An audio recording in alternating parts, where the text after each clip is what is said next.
Tyreek Hill's dislocated knee is a major blow to the Miami Dolphins season and raises serious questions about his future. The star wide receiver was carted off the field after suffering the injury in a win against the New York Jets, and early assessments suggest he will miss the remainder of the year.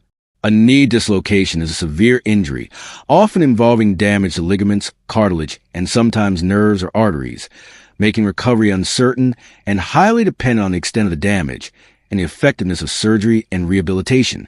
The path to recovery is unpredictable. While some athletes have returned to high levels of play after such an injury, others have struggled to regain form. The complexity of knee dislocations means that no two cases are alike, and much would depend on whether Hill avoided complications such as nerve or blood vessel damage. Comparisons to players like Marcus Lattimore and Nick Chubb show that while a comeback is possible, it is never guaranteed. Hill's contract adds another layer of complexity. After restructuring his deal to include $65 million in guaranteed money, the Dolphins now face difficult financial decisions. They could potentially move on from Hill in 2026 with salary cap maneuvers, but this would still carry dead money costs into future seasons.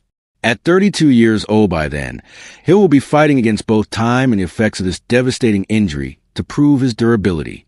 On the field, Miami must now reshape its offense without its most dynamic player.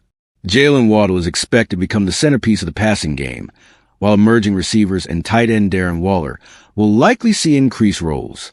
Running back Devon Achane, already a key part of the passing attack, is also expected to take on more responsibility. Defenses, however, will undoubtedly shift their focus to Waddle, forcing the Dolphins to rely on depth and creativity to stay competitive. The loss of Hill dramatically shifts the Dolphins' playoff outlook. Even with a manageable schedule, their odds of making the postseason have plummeted, and their chances of competing for the AFC East are virtually gone. Without their most explosive weapon, Miami now faces the daunting task of not only salvaging this season, but also making long-term decisions about their roster and financial future.